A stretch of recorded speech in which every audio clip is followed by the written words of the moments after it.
All right, this is Hey Man, Ryan, coming at you. We are going to be creating a logoed, engraved piece of plywood, and I'm going to use my Hey Man logo to do it. And I'm going to walk you through the steps on how to do that in xTool Studio connected to my xTool F1 Ultra. So let's get started. First off, I'm going to click on New Projects. We're going to get it in. As you can see, it found my xTool F1 Ultra as well as the Safety Pro AP2 connected to it. We are going to first off process on a flat surface. We're going to take an auto measurement of our material, and that, as you guys may know or not know, takes it over here and auto measures the material and make sure that it has you set up correctly by aligning the blue and the red dot on the material. So once you have that, you come back in here and it gives you your measurements up here, telling me that it is 11.4 millimeters in focus.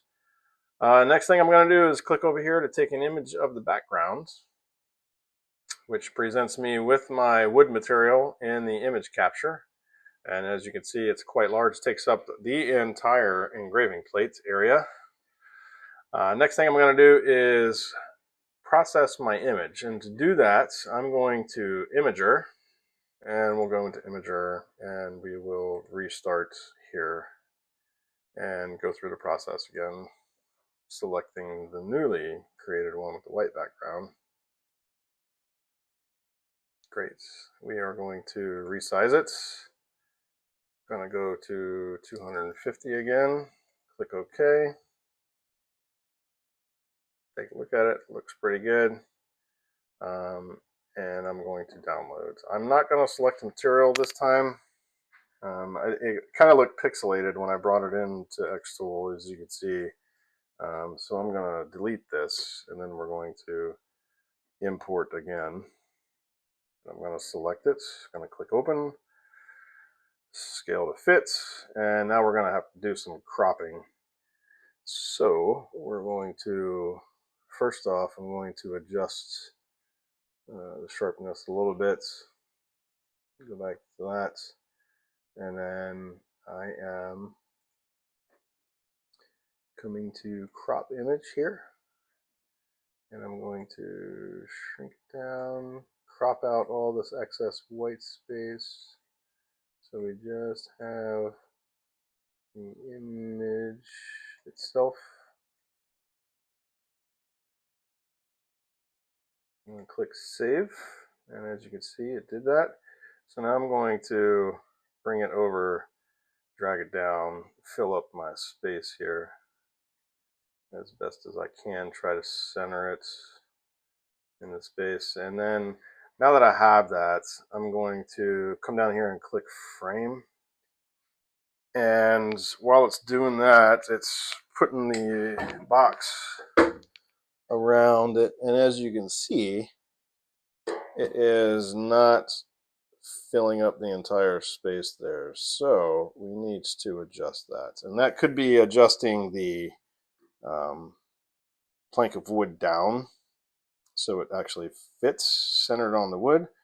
But we're going to see what we can do with moving the image itself up. And as you can see, I can't move it out of the space. So we are going to have to put it to the very top.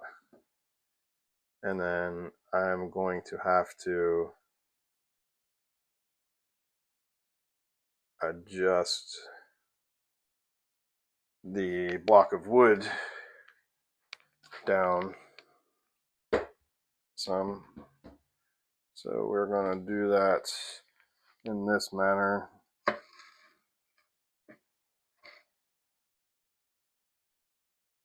So as you can see, I have the base plate in here for the conveyor. I use the conveyor a bit.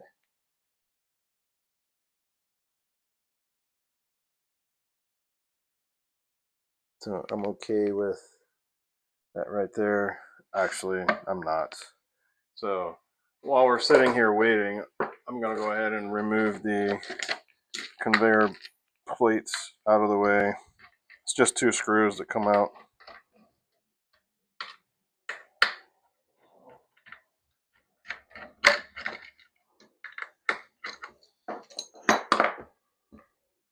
Now I can slide it down and keep it squared in the space.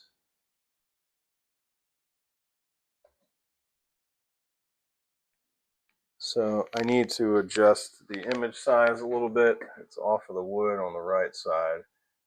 So I'm going to bring that down just a hair. And I like that framing right there. That's pretty good.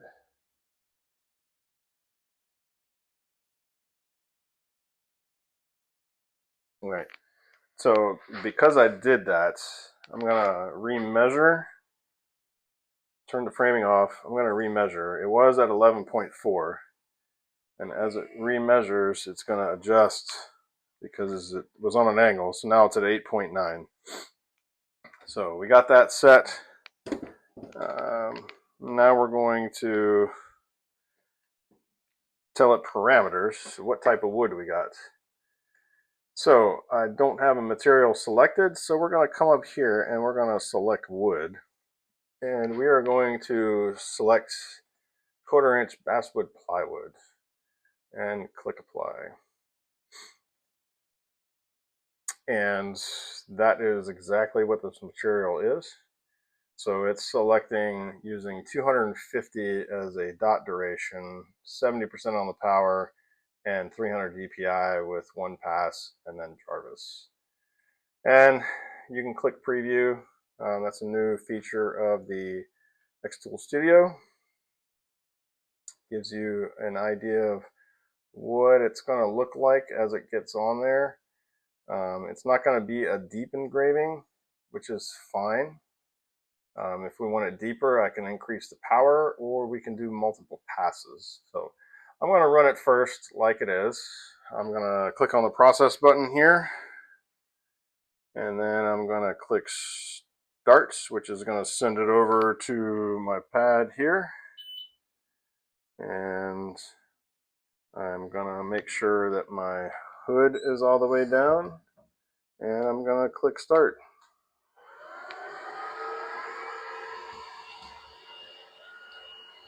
And as that kicks off and runs, it says it's got about 16 minutes. So when it's done, we'll come back.